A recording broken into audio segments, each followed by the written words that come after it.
Hi friends, good evening to every one. இன்றைக்கி நம்ம எந்த டாபிக் பற்றி பார்க்க போகிறோம் அப்படின்னு கேட்டிங்கன்னா, சில பேர் இருப்பாங்க, என்ன தான் சம்பாதிச்சாலும் எப்படி தான் இருந்தாலுமே வாழ்க்கையில் சந்தோஷமே இல்லைங்க அப்படின்பாங்க. அது எதனால்? லைஃப்பில் செட்டில் ஆகணும் அப்படின்பாங்க. செட்டில்மெண்ட்டுனா வேறு ஒன்றுமே இல்லை. இப்போ ஒரு 50,000 வாங்குகிறான், அது அவனுக்கு பத்தலை. இன்னொரு வேலையை தேடி போனான், அங்கே 60 வாங்குவான், அதுவும் பத்தாதுன்மா. அப்புறம் 1,00,000 சம்பளம் வாங்குவான், அதுவும் பத்தாதுன்மா. அப்போ செட்டில்மெண்ட் அப்படின்னா நீங்கள் எதை சொல்கிறீங்க? அது போய்கிட்டே இருக்கும். எவ்வளோ சம்பாதிச்சாலும் பத்தாது. மனுஷனுக்கு எவ்வளோ சம்பாதிச்சாலும் பத்தவே பத்தாது. அவன் மனசு ஒரு சாட்டிஸ்ஃபேக்ஷன் ஆகாது. அதாவது நான் எதுக்கு சொல்ல வரேன் அப்படின்னா, இருக்கிறத வச்சு சந்தோஷமாக வாழ்கிறது தான் உண்மையான வாழ்க்கை.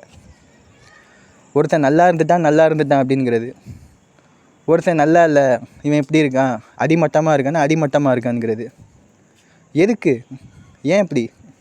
ஒருத்தருக்குள்ளே போட்டி பொறாமை, ஏன் இப்படி? நம்மளும் நல்லா இருப்போம், மற்றவங்களும் நல்லா இருக்கணும்.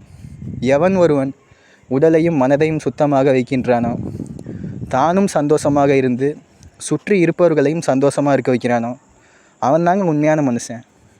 இருக்கும்போதே முடிஞ்ச வரைக்கும் எல்லாருக்கும் அன்னதானம் பண்ணுங்கள், சோசியல் சர்வீஸ் பண்ணுங்கள். கஷ்டப்படுற ஏழைங்களுக்கு அன்னதானம் போடுங்க.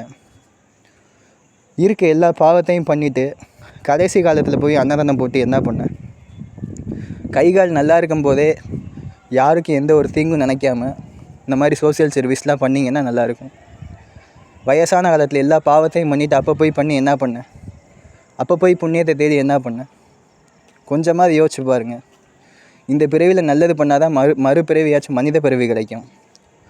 இந்த பிறவியில் இருக்க எல்லா பாவத்தையும் பண்ணிவிட்டு மறுபிறவி என்னவா பிறப்போம்னே நமக்கு தெரியாது. ஒரு வினோத ஜந்துவாக கூட இருக்கலாம், புழு பூச்சி இந்த மாதிரியாக கூட இருக்கலாம், பன்றியாக கூட இருக்கலாம். அதனால் நம்ம அடுத்து எப்படி இருக்க போகிறோம் அப்படிங்கிறது இந்த பிறவியில் தான் நம்ம பண்ணுற அந்த கர்ம வினையை பொறுத்து தான் மறுபிறவியில் நம்ம என்னவாக இருப்போங்கிறது தீர்மானிக்குது.